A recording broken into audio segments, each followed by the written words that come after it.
Hi, everybody. I'm going to share a few stories about my late and oh so great my Aunt Kay. And this is my Aunt Kay and me.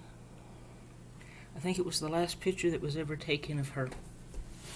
So I'm going to share a few things about my Aunt Kay, who she wasn't just my hero, somebody I wanted to imitate. She was a teacher. In more ways than one. She was literally a school teacher.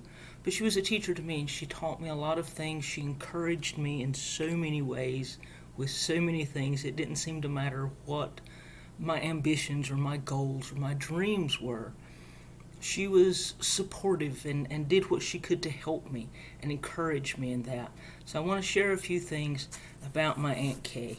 And the first one is a poem that I wrote. It's called A Legacy of Love, My Aunt Kay. She was a Mary in a house full of Marthas, having a strong and quiet faith. Family and her students were her life. Her ways were quiet and stable, giving security and love through all days, always doing to help others. She loved, she shared, she taught, she gave. There was always enough of Aunt Kay and her love for all those in need. From a hug to mend a broken heart, to time on the phone to help fix a computer. From a kind, gentle word to comfort in pain and sorrow, to a goodie bag at Christmas or to help celebrate final testing and accomplishments made. From a meal prepared for those grieving to a cake baked to celebrate a birthday, to the joy and laughter of listening to and telling family stories, from encouragement to make your dreams come true, to constructive criticism to help you improve, from time in the kitchen teaching to make biscuits and pancakes, to time in the yard teaching to mow. She had the joy and laughter of a child, the patience of Job, a hand firm enough to correct and guide, a voice soft enough to melt a heart of stone, the ability to make all feel special, and a heart big enough to love each and all of us equally. A daughter, a sister, a teacher, a friend, an aunt parent, my hero, my inspiration, my Aunt Kay. And now I will share some stories about some of the things, a few of the things mentioned in that poem. Those goodie bags at Christmas or to help celebrate final testing. This isn't exactly the way I remember them, but it's the same colors. She used to knit one of these every year at Christmas for each one of her students in kindergarten. And then she would knit one or two extra for me to take to my teachers. And she would put this little stocking down in a Ziploc bag full of candy and give that to her students. And of course at Easter, and I do not have one, but at Easter she would crochet a basket and she would put candy down in a Ziploc bag and stick the little bag down in the basket. And of course she always made a couple of extra for me to take to my teachers, which was just so wonderful. So she was always doing stuff like that, and she taught kindergarten most of my life. And shortly after I graduated, she moved up to the board office and was teaching computer skills. So, and I can remember helping her make those goodie bags, going through, setting everything up, and she had the list of how much of what went in each bag, and I had an assembly line. And just went through and made all these bags. And it was a lot of fun. I understand why she did it, because it was, not only was it fun to do, but it was just such a joy to be doing something like that for those kids, for the students, and it was great. She was always doing stuff like that. Time in the kitchen. I stayed in the kitchen with her. I've been in the kitchen helping my Aunt Kay cook, and that was how I learned how to cook since I was like 4 or 5 years old.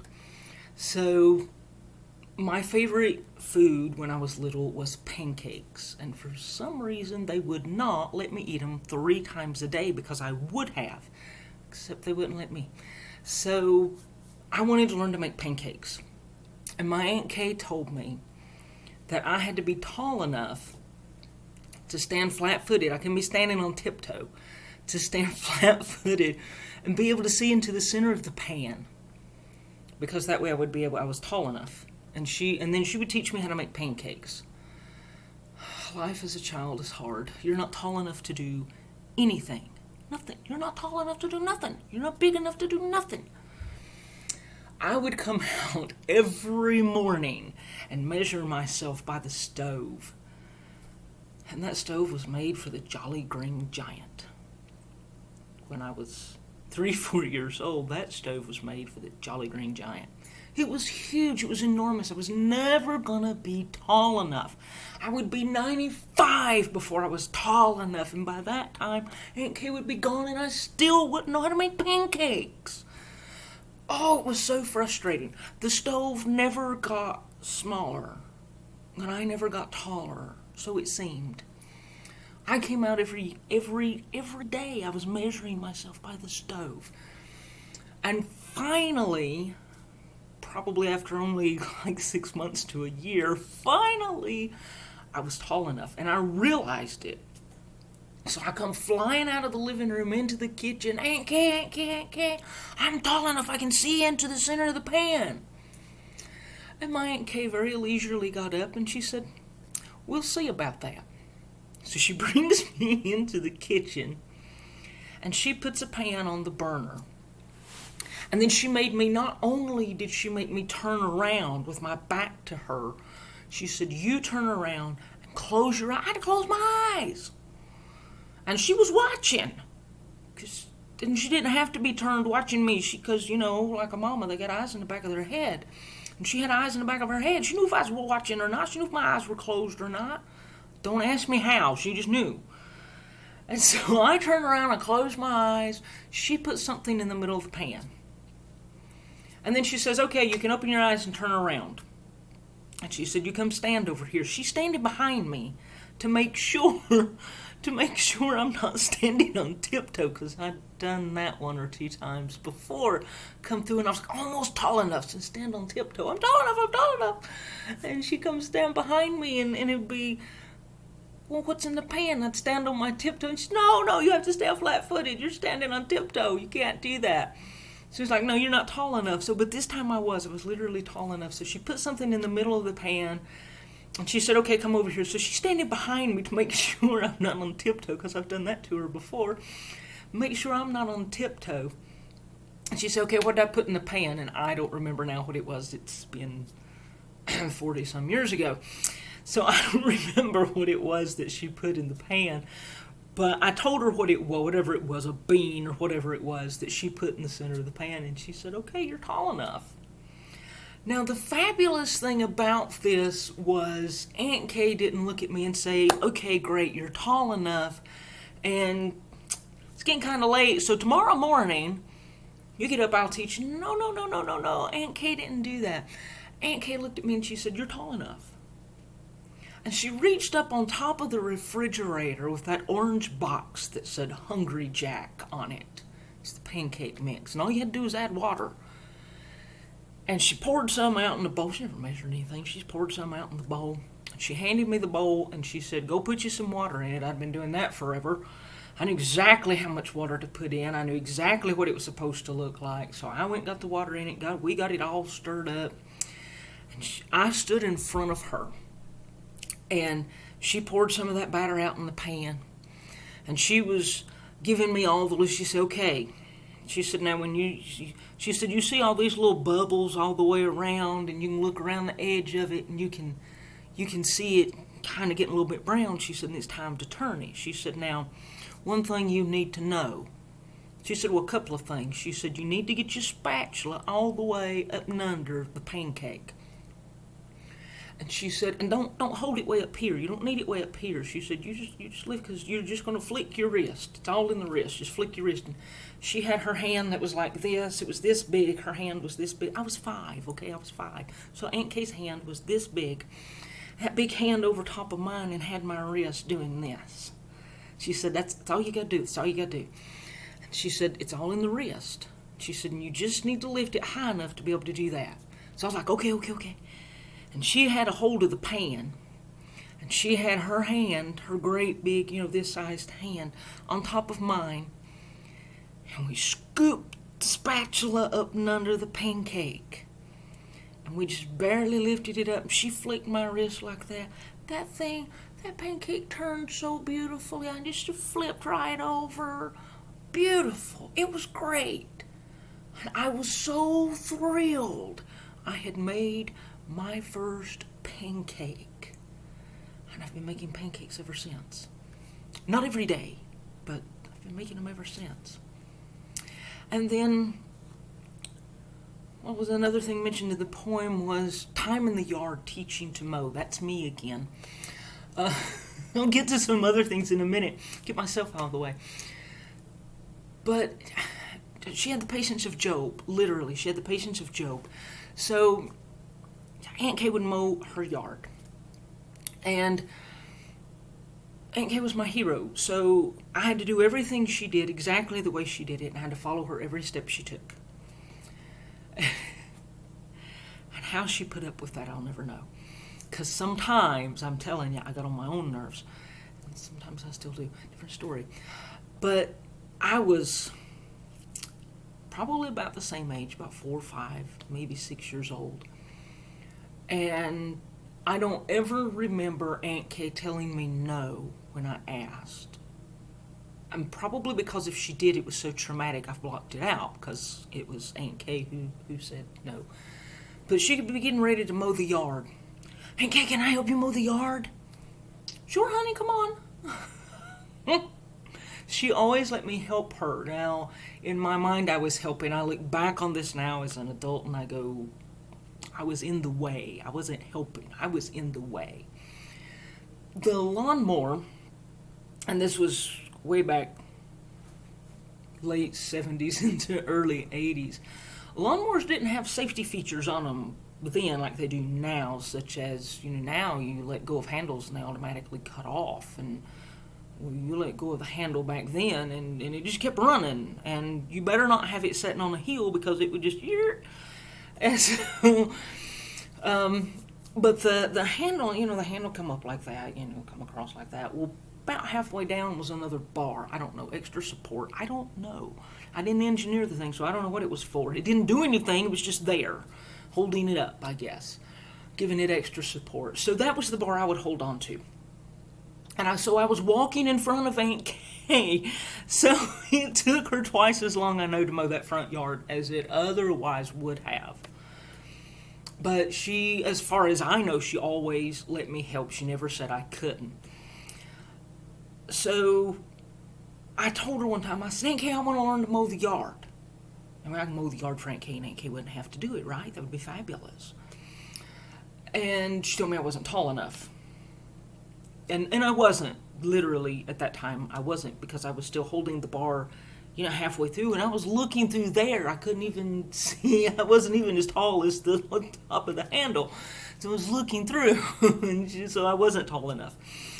And she said, when you get tall enough, so you're never tall enough as a kid, you're not tall enough to do anything. I'm telling you, kids are not tall enough to do anything. It was so frustrating. I wanted to do all these things, and I wasn't tall enough to do anything. She said, when you get tall enough to where you can see over the top part of the bar, you can see over it. You're not looking down, you're looking through it. You can see over top of it, and I'll teach you how to mow the yard. And of course, the lawnmower was also made for the Jolly Green Giant. Everything was made for the Jolly Green Giant when I was a kid. All of it. So I'm never going to be tall enough. And Aunt Kay's going to have to mow her yard forever. I'm never going to get to do it for her. It was so discouraging. It was so frustrating. So I was like, okay. But then every year I kept accusing her of moving that bar in the middle that I kept holding on to because every year it was down further. And finally, she assured me that it wasn't, and she was like, "Look," she said, "Do you see how rusted this handle is?" I'm like, "Well, yeah." And she said, "Okay, underneath this bar, these screws, that's going to be nice and shiny.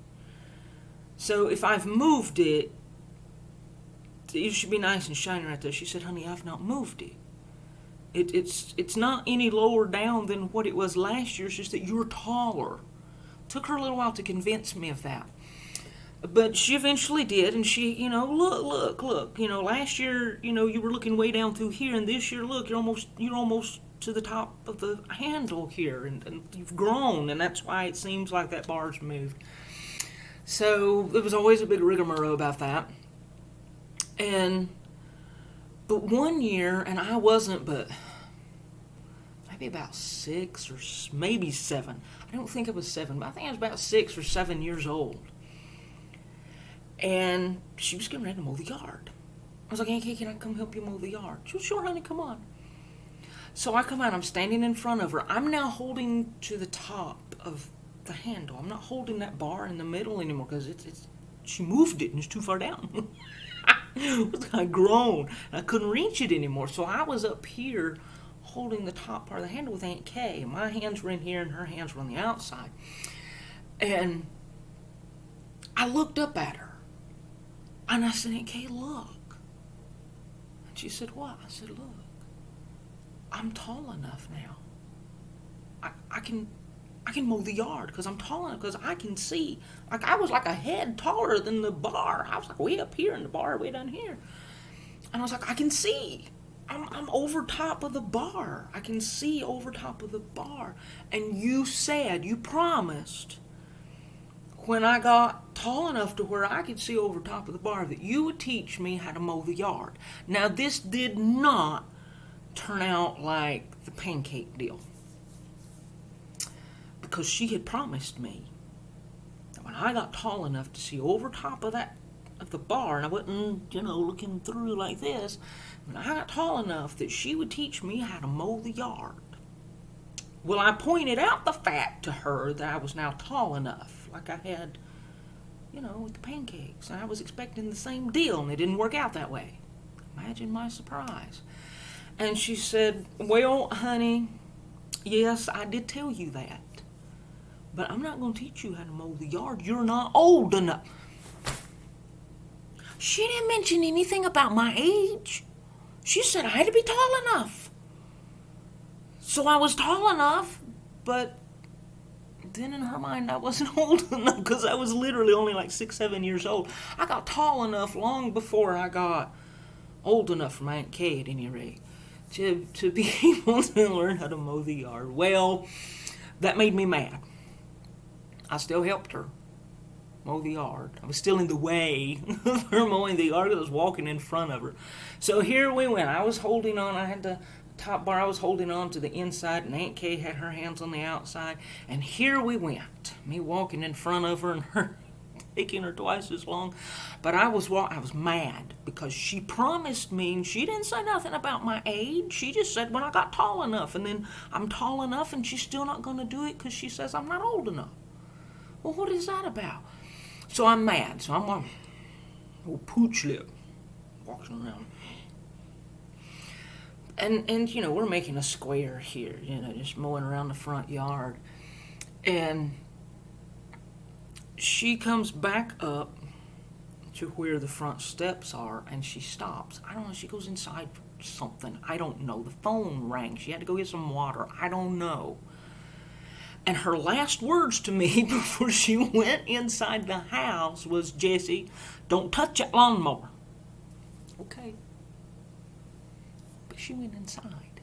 She can't see me because she's inside. And I was mad because she had promised, and then she wasn't doing it. And I thought, I am so old enough. I'll just show her I can so mow that yard. And I grabbed the lawnmower, and I took off. I was practically running with that lawnmower. So I didn't know how long she's going to be inside, and I knew if she caught me, if she come out while I was mowing, that I was in big trouble. And that was just going to be the end of it. And so I was like running. And I come back up, and I was standing there. And Aunt Kay come back out, and she looked out over the yard. She looked at me. And she said, "Jesse, you mowed the yard, didn't you?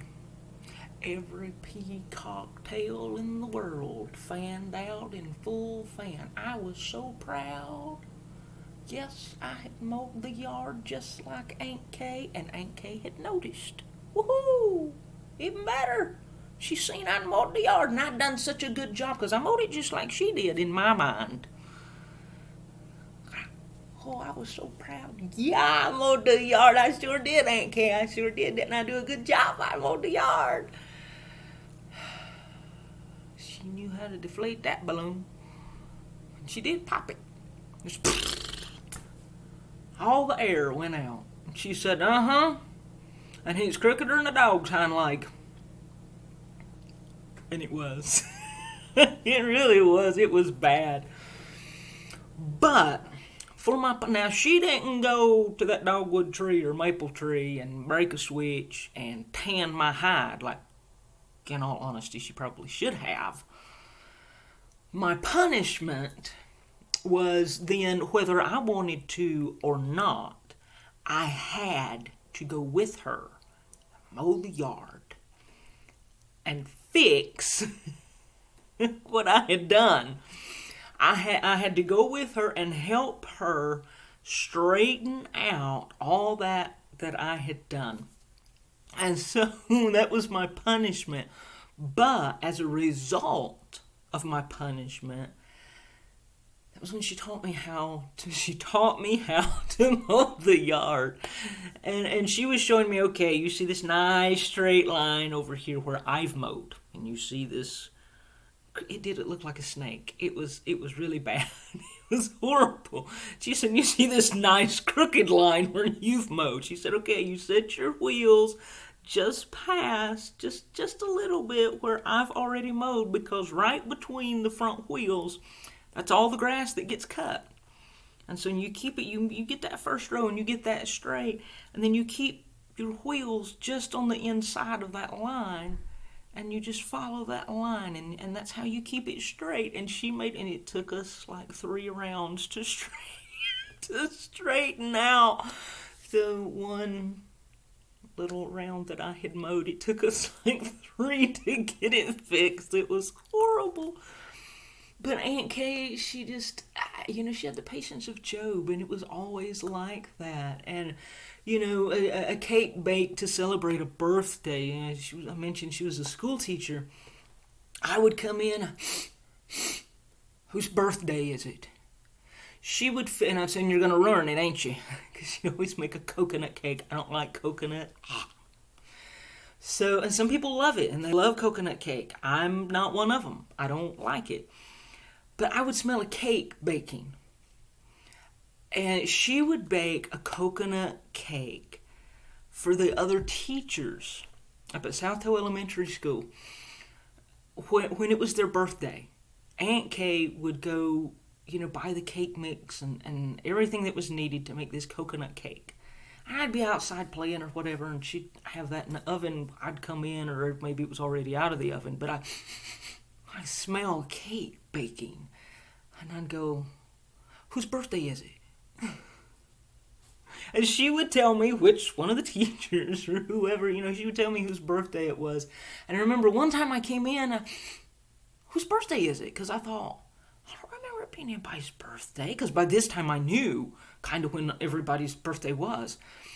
And she was like, is it somebody's birthday? I don't think anybody's got a birthday coming up. Wait a minute. Whose birthday is it? She said, it's nobody's birthday. I just thought I'd make a coconut cake for us. And I said, you're going to ruin it? You made a cake for us and you're going to ruin it with that old nasty coconut. Come on. So, but she made those cakes. I mean, she was always doing stuff like that. It was just Aunt Kay. And so she was always doing these things. and she taught me so much. And I'm going to read another poem.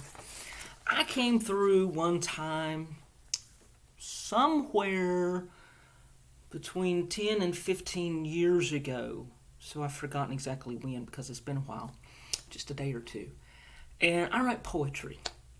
And I've got a book that I've been working on for 30 some years. And I actually just recently got the manuscript sent in for review. And Aunt Kay was one who really encouraged me. She's like, at least send it in for a review that, it can't hurt anything. It might, be helpful.